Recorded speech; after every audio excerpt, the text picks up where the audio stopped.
Permulaan minggu ini hari Senin, hamba-hambamu dari Santosa Asi di kampus ini bersekutu oleh pimpinan roh, dan kami bermohon kiranya Tuhan sendiri menyediakan firman bagi kami. Kami rindu akan lawatan, akan jamahan dan urapan Roh Kudus kepada kami sekalian. Kami mengandalkan Tuhan sendiri, baik dalam perencanaan maupun di dalam sifat perilaku kami setiap hari. Kami bermohon Roh, sediakanlah firman bagi kami. Kami mendambakan Tuhan sendiri oleh Roh-Mu, firman yang hidup, berkata-kata kepada kami. Kami sambut belas kasihan, penyertaan, perlindungan bagi kami sepanjang hari. Kami berdoa dalam nama Tuhan Yesus Kristus. Haleluya. Semua berkata amin. Saudaraku yang dikasihi Tuhan, sudah waktunya kita akan berbicara lebih lanjut tentang Wahyu. Kita akan memasuki pembicaraan tentang Wahyu pasal 5. Dan selanjutnya kita akan memasuki Wahyu pasal 6. Wahyu pasal 5 dan pasal 4 adalah dasar-dasar tentang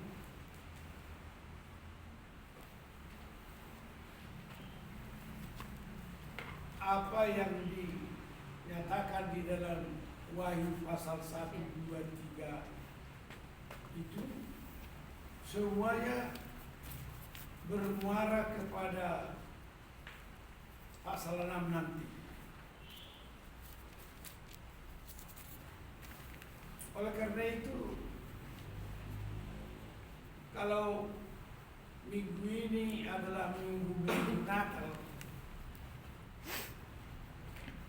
sampai akhir tahun, dan bahkan tahun depan pun masih ada perayaan Natal bagi banyak orang.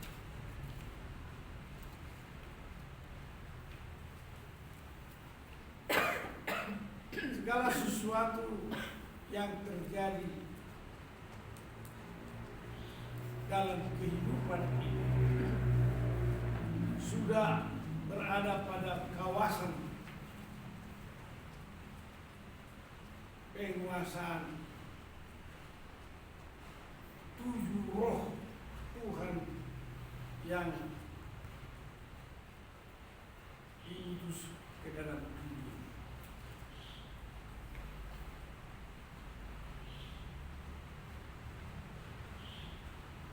Dan roh Tuhan itulah yang mengendalikan segala sesuatu yang terjadi di dalam kehidupan setelah hari Pentakosta.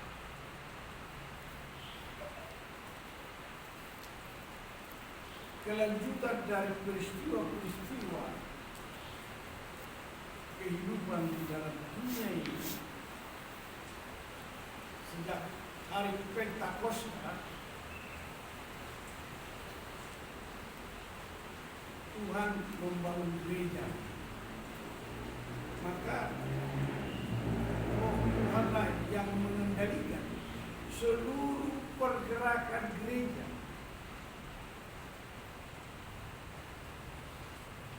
Maka sekarang kita akan memulai peran Roh itu sendiri. Kita membuka Wahyu pasal 5 ayat 1 sampai 14.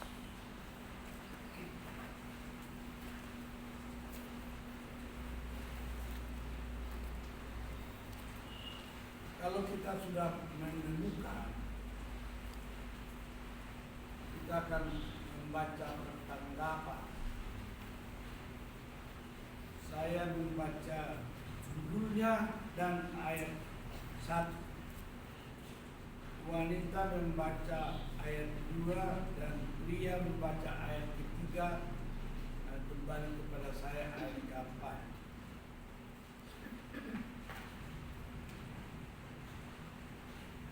Kitab yang dimeterai dan anak domba.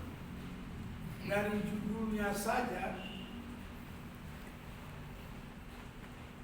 sudah kelihatan arah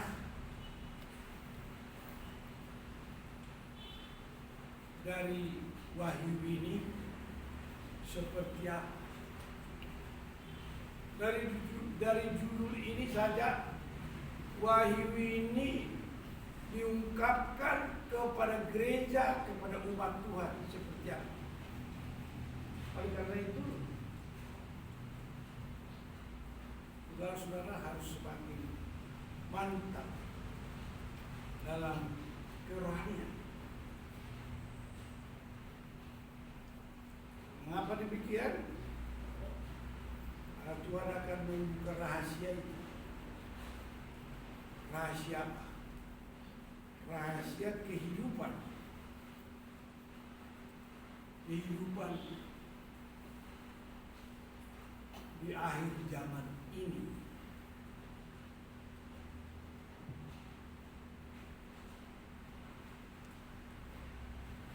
Peristiwa-peristiwa di akhir zaman ini dan zaman ini, dunia ini dihuni oleh bangsa-bangsa, negara-negara, baik yang percaya kepada Tuhan Yesus Kristus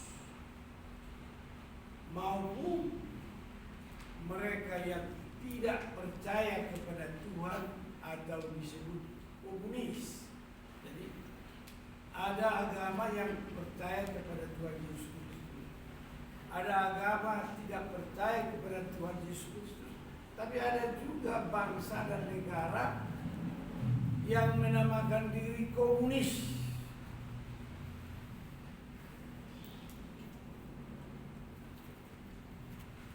Jadi wahyu ini berbicara bukan hanya untuk yang beragama Kristen, tapi berbicara kepada bangsa-bangsa, negara-negara seluruh muka bumi ini. Saudara-saudara yang ada di belakang orang, supaya jangan bersembunyi. Ada banyak orang yang bersembunyi, seperti Rizky seperti bersembunyi. Kamu tidak menempatkan diri secara gentle. Kau di pojok sana. Saya minta Rizky justru di pojok sana kayak Ibu Nur. Kamu udah tinggi besar, badan boleh, tapi bersembunyi. Kamu tidak malu ya? Ini teguran kepada kamu. Lain kali jangan bersembunyi. Siapa yang bersembunyi dari orang harus nampakkan diri. Tidak semua pengkhotbah itu sama. Tapi saya mau melihat tampak muka semua umat yang ada di wilayah Santo Asli. Kitab yang dimeterai dan anak domba. Ayat pertama. Maka aku melihat di tangan kanan dia yang duduk di atas tahta itu sebuah gulungan kitab yang ditulisi sebelah dalam dan sebelah luarnya, dan dimeterai dengan 7 meterai wanita. Dan aku melihat seorang malaikat yang gagah yang berseru dengan suara nyaring, katanya, siapakah yang layak membuka gulungan kitab itu dan membuka materai-materainya? Tetapi tidak ada seorang pun yang di surga atau yang di bumi atau yang di bawah bumi yang dapat membuka gulungan kitab itu atau yang dapat melihat sebelah dalamnya. Maka menangislah aku. Aku itu adalah Yohanes, murid Tuhan yang dikasihinya. Dengan amat sedihnya, karena tidak ada seorang pun yang dianggap layak untuk membuka gulungan kitab itu ataupun melihat sebelah dalamnya. Wanita. Lalu berkatalah seorang dari tua-tua itu kepadaku, jangan engkau menangis. Sesungguhnya singa dari suku Yehuda, yaitu tunas Daud, telah menang, sehingga ia dapat membuka gulungan kitab itu dan membuka ketujuh meterainya. Maka aku melihat di tengah-tengah tahta dan keempat makhluk itu, dan di tengah-tengah tua-tua itu berdiri seekor anak domba seperti telah disembelih, bertanduk 7 dan mata 7. Itulah petunjuk Allah yang diutus ke seluruh bumi. Lalu datanglah anak domba itu dan menerima gulungan kitab itu dari tangan dia yang duduk di atas tahta itu. Ketika ia mengambil gulungan kitab itu, tersungkurlah keempat makhluk dan ke-24 tua-tua itu di hadapan anak domba itu, masing-masing memegang satu kecapi dan satu cawan emas penuh dengan kemenyan. Itulah doa orang-orang kudus. Dan mereka menyanyikan suatu nyanyian baru, katanya, Engkau layak menerima gulungan kitab itu dan membuka meterai-meterainya, karena Engkau telah disembelih dan dengan darahmu Engkau telah membeli mereka berkala dari tiap-tiap suku dan bahasa dan kaum dan bangsa. Dan Engkau telah membuat mereka menjadi suatu kerajaan dan menjadi imam-imam bagi Allah kita. Dan mereka akan memerintah sebagai raja di bumi. Maka aku melihat dan mendengar suara banyak malaikat sekeliling takhta, makhluk-makhluk dan tua-tua itu. Jumlah mereka berlaksa-laksa dan beribu-ribu laksa. Katanya dengan suara nyaring, anak domba yang disembelih itu layak untuk menerima kuasa dan kekayaan dan hikmat dan kekuatan dan hormat dan kemuliaan dan puji-pujian. Dan aku mendengar semua makhluk yang di sorga dan yang di bumi dan yang di bawah bumi dan yang di laut dan semua yang ada di dalamnya, bagi Dia yang duduk di atas tahta dan bagi anak domba adalah puji-pujian dan hormat dan kemuliaan dan kuasa sampai selama-lamanya. Sama-sama. Dan keempat makhluk itu berkata, Amin. Dan tua-tua itu jatuh tersungkur dan menyembah. Haleluya. Sebelum lebih lanjut kita membacakan, kita mengulang sekilas di ayat yang kelima pasal 4. Pasal 4 ayat yang kelima. Kalau sudah dapat, mari kita membaca bersama-sama. Ini gak bisa kamu tunjukkan di sini. Gak ada kemampuanmu. Belajar ya. Kau harus belajar. Gak usah nanti aja.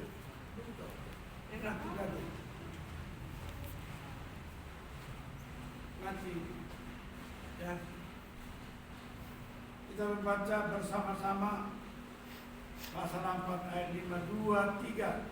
Dan dari tata itu keluar kilat dan bunyi guru yang menderu, dan 7 obor menyala-nyala di hadapan tata itu. Itulah ketujuh roh Allah.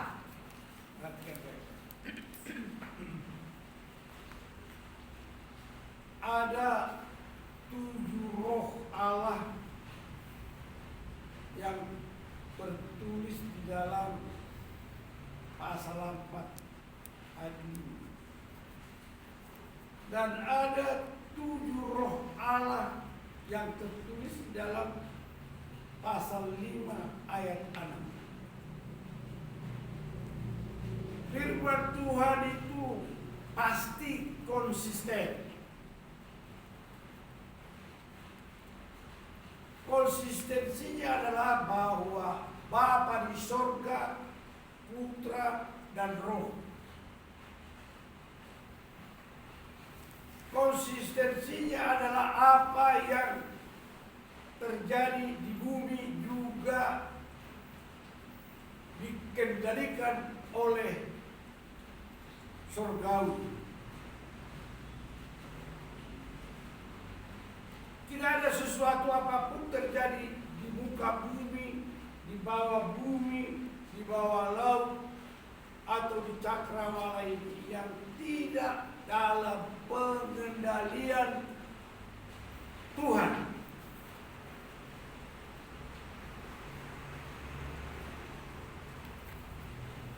Oleh karena itu, bila Tuhan memberikan mandat kepada oknum atau seseorang di bumi, itu semua terjadi oleh karena kehendak Bapa di surga, kehendak Tuhan Allah Bapa, Putra dan Roh. Semua agar kalian tahu. Kalian mengetahui karena kamu belajar menjadi hamba Tuhan.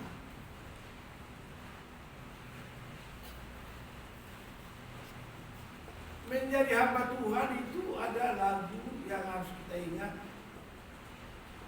Maukah kau jadi roti yang terpecah bagiku, kata Tuhan.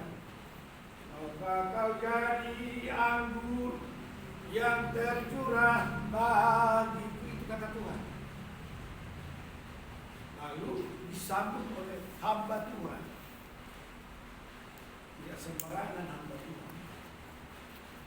Tidak sembarangan hamba Tuhan. Aku mau jadi roti yang terpecah bagimu.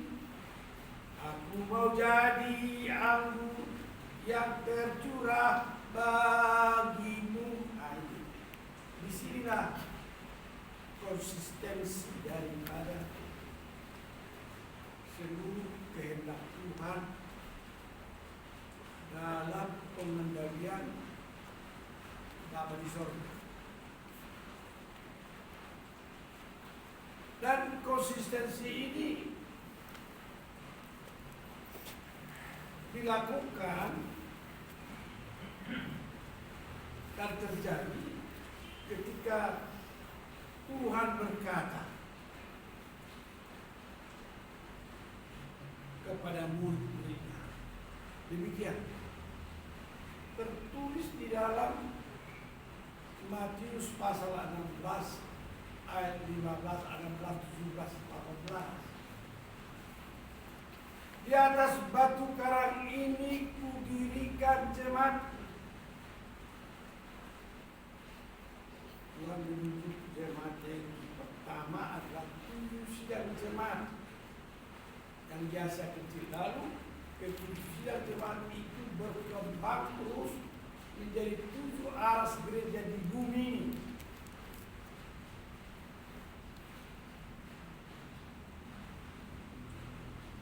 Tuhan berkata, di atas batu karang ini memberikan jemaat.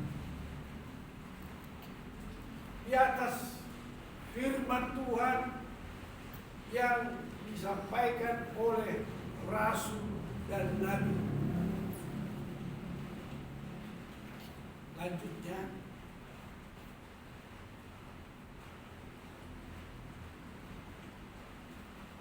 Tuhan berkata,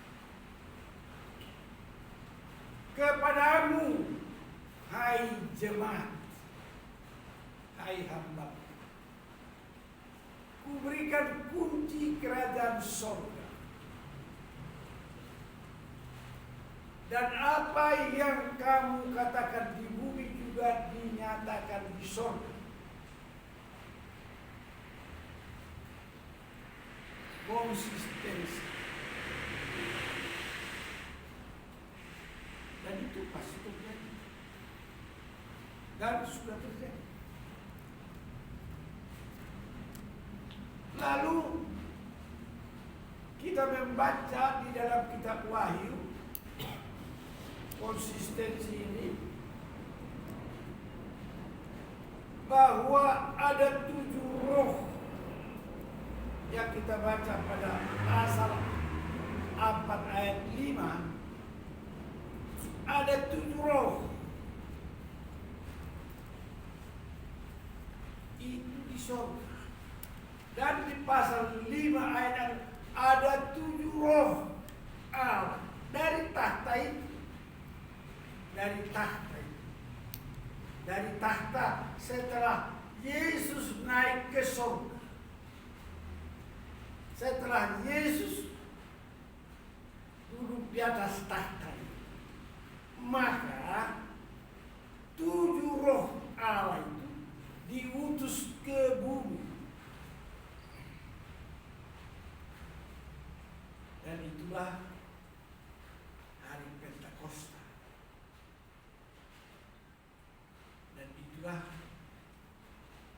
Cikal bakal roh Pentakosta membangun gereja yang mulanya adalah persekutuan para rasul, hamba-hamba umat Tuhan, dan lanjut sampai sekarang itulah gereja.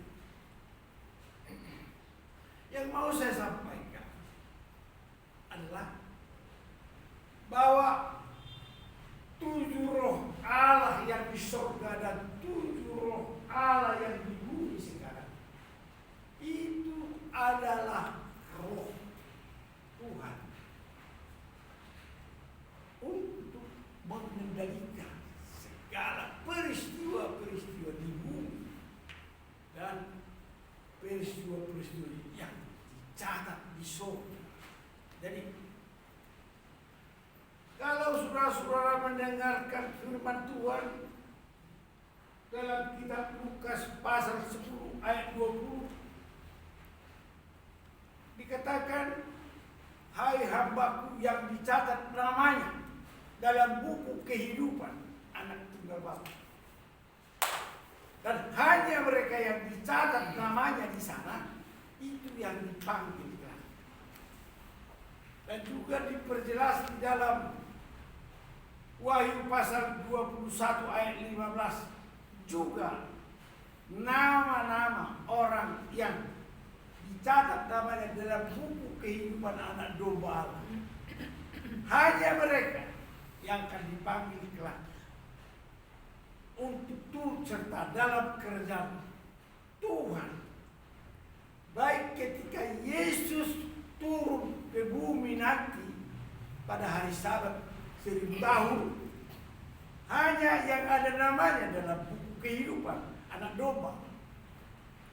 Dan diperjelas lagi di dalam Wahyu pasal 21 ayat 27.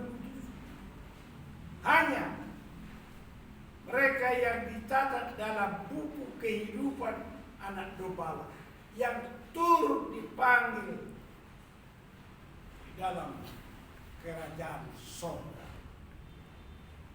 Baik pada kebangkitan yang pertama maupun pada kebangkitan yang kedua. Dan saya mau menyampaikan Siapa yang mencatatkan itu?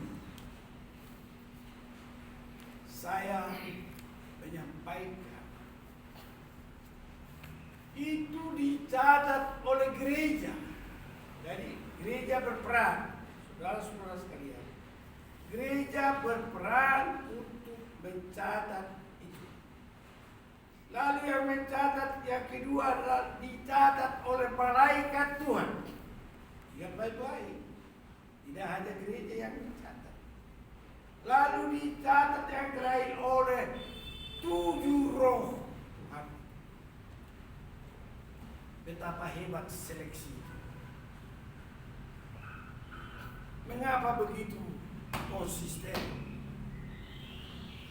Karena penghuni kerajaan itu adalah mereka yang menerima, mempercayai dan melakukan perkataan Tuhan Yesus Kristus. Firman yang hidup. Kenapa begitu? Kenapa penghuni surga seperti itu ketatnya? Karena itu kerajaan surga sampai selama-lamanya. Bukan 1000 tahun. Bukan 1.000.000 tahun. Penghuni kerajaan surga selama-lamanya. Maka kualitas kehidupan manusia itu sama dengan maksud dan tujuan Tuhan.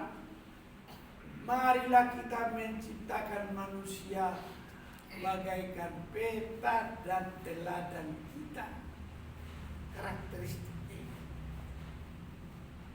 Itu sebabnya rancangan kemuliaan Allah yang begitu agung ketika manusia jatuh dalam dosa dan upah dosa adalah maut.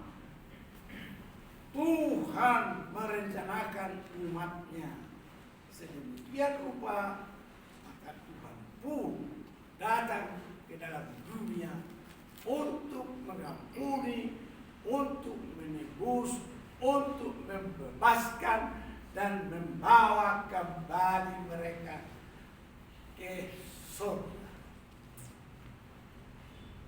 Jadi kalau Dia yang inkarnasi ambil rupa manusia dan menjadi manusia, maka yang dilahirkan kembali itu adalah menjadikan manusia menjadi makhluk ilahi dan bagaikan peta dan teladan Tuhan. Ini perhatikan.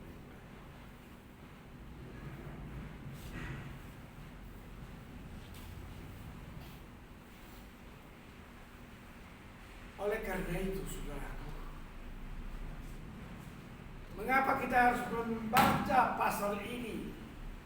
Dan sebelumnya sudah membaca pasal 8, sudah membaca pasal 7, baca pasal 7, baca pasal 1. Karena kita ada di pasal 5. Tidak lain dan tidak bukan oleh karena begitu besar kasih Allah akan dunia. Tuhan kasih dunia. Dan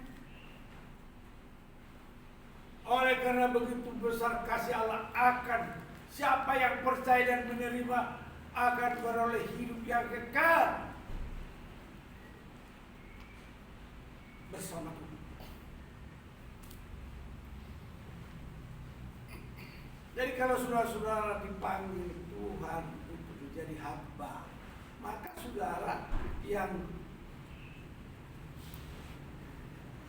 merespons panggilan Tuhan dengan rela, tulus, ikhlas, rela berkorban. Dan kamu harus berkata juga dalam diri, sesungguhnya saya ini adalah hamba Tuhan. Maria menyatakan sesungguhnya saya ini adalah hamba Tuhan. Begitu dalam pengertian Maria tentang Tuhan yang menjadikan dia sebagai perempuan yang mengandung oleh Roh.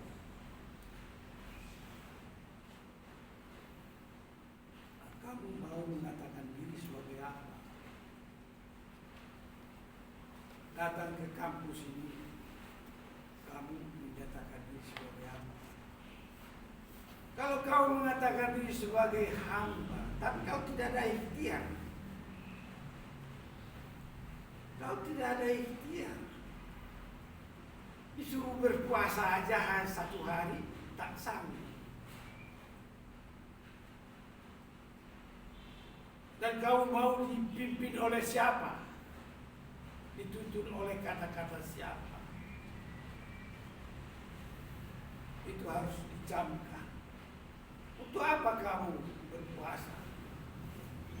Tidak lain dan tidak bukan supaya kamu mengenal kamu harus menyangkal diri dan pikul salib.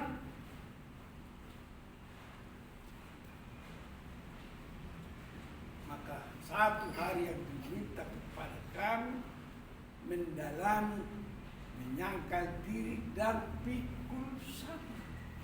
Siapa yang pernah melakukan menyangkal diri dan pikul salib adalah Yesus. Yesus datang ke dalam dunia dan lahir di kandang domba,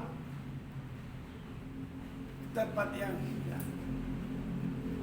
Dia tidak menempatkan dirinya setara dengan dia adalah Tuhan. Seru sekalian. Dia turun ke dalam ciptaan dari manusia yang boleh dicerca, dicaci maki, dihina, dicambuk, dinudai, dipukul, bahkan disalib sampai mati. Itu namanya menyangkal diri dan pikul salib. Jadi bukan kamu berleha-leha ketika kamu diminta kamu puasa hari Rabu,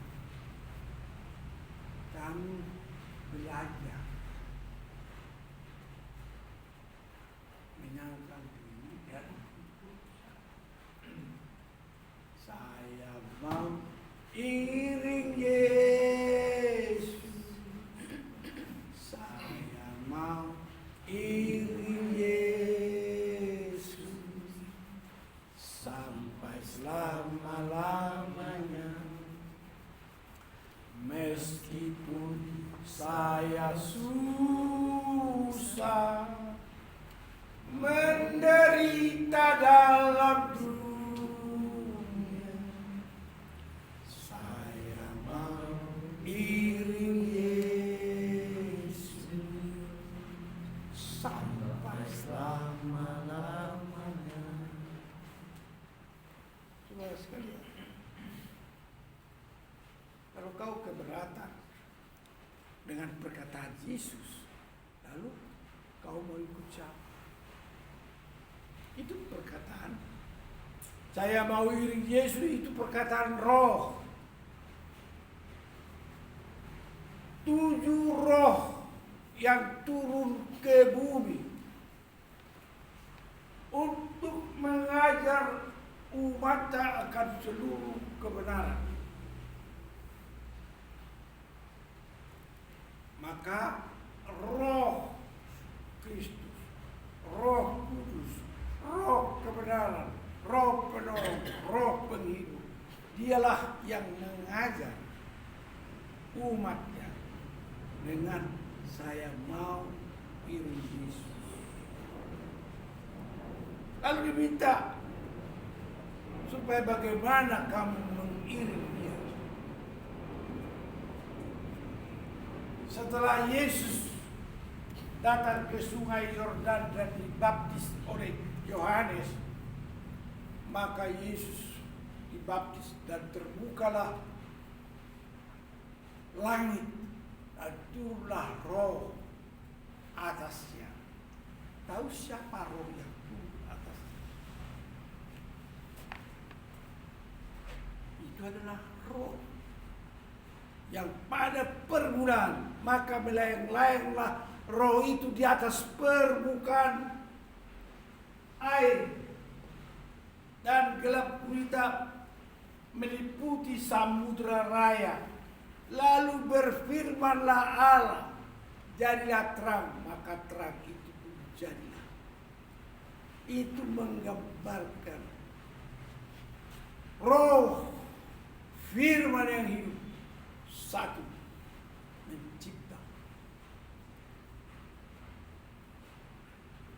Lalu bagaimana dengan apa yang kalian baca di dalam ayat 4 pasal 4 ayat 5 pasal 5 ayat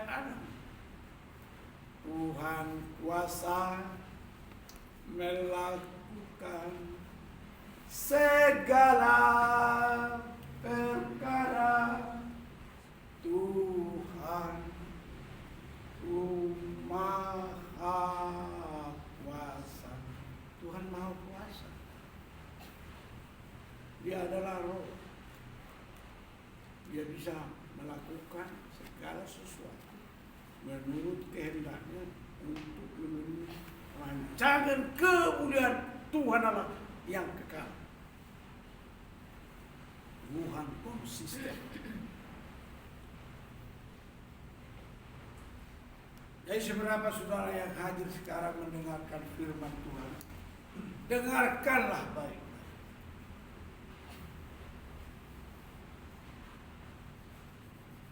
Supaya kamu mengetahui rancangan kemuliaan Tuhan Allah. Ingat baik-baik bahwa Tuhan berkata, waspadalah, waspada dan berjaga-jagalah. Saudaraku, ketika terjadi perang dunia, ada perang dunia, ada bom atom, terjadi kematian yang tiba-tiba, yang dikatakan seperti pencuri di waktu malam, bisa terjadi. Bagaimanakah saudara berjaga?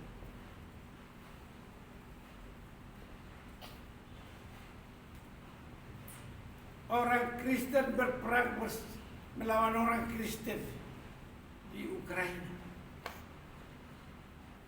Agama Kristen Ortodoks, agama Katolik, agama Protestan, agama Pentakosta, agama semua.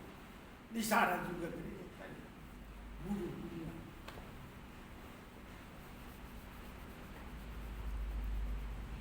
Bagaimana saudara menanggapi keadaan ini? Apakah saudara lebih istimewa dari mereka?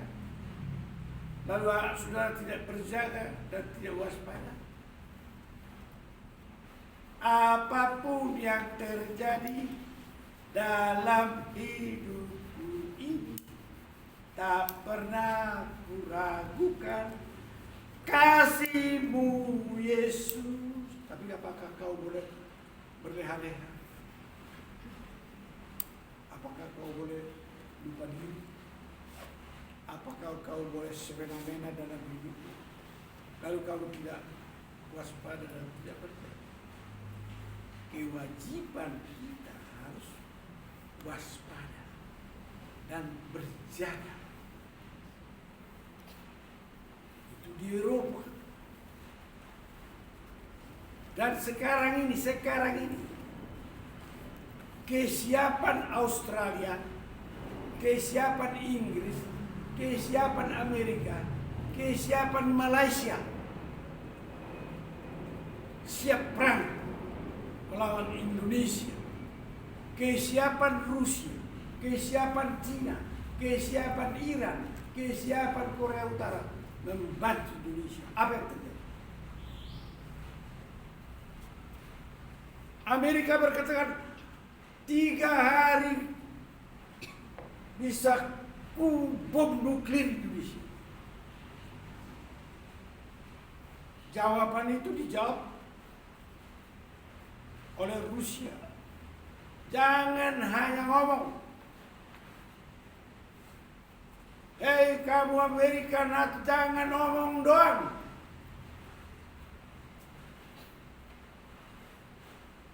Hanya hitungan detik, menit, dan jam kami bisa melakukan yang serupa dengan negaramu, dengan kongsi kata Rusia. Demikian juga kata Cina.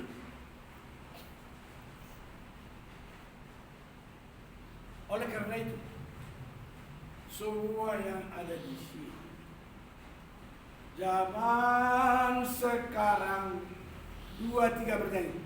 Zaman sekarang berjagalah, lihat dunia bergelora, kedengaran sini sana, bayang kabar menggemparkan, berlindunglah dalam sabda. Berlindung firman yang hidup.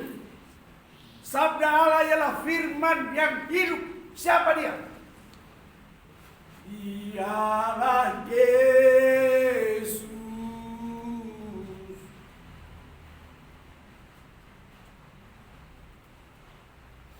Ialah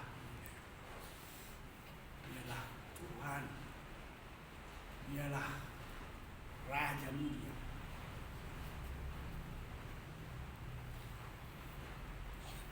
Lalu bergelora di hati.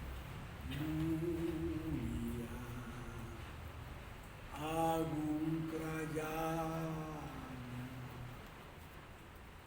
selalu mulia nama Yesus Juru Selamat di hati, di pikiran, di roh, di jiwamu. Nah,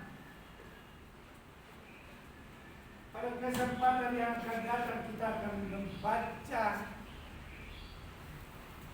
Wahyu pasal 6. Detik-detik dan menit-menit dan jam-jam peristiwa-peristiwa yang akan terjadi. Sekarang anggaplah sekarang kau bekerja seperti apa? Kau bekerja seperti apa? Kerja buat Tuhan, selalu mengisi, tidak pikul salib, selalu mengisi. Ayo kerja buat Tuhan, sungguh senang-senangnya, dipanggil Tuhan, selalu manisnya, berbuat baik, teramat suka saudara, serta Tuhan selalu manisnya. Begitulah kehidupan roti kita. Tuhan itu baik. Tuhan Maha Tahu, tiada ini. Tuhan Maha Tahu, tiada ini. Dan kasih-Nya tidak pernah berubah. Kasih-Nya seperti sungai, kasih-Nya seperti sungai, kasih-Nya seperti sungai di hatiku, mengalir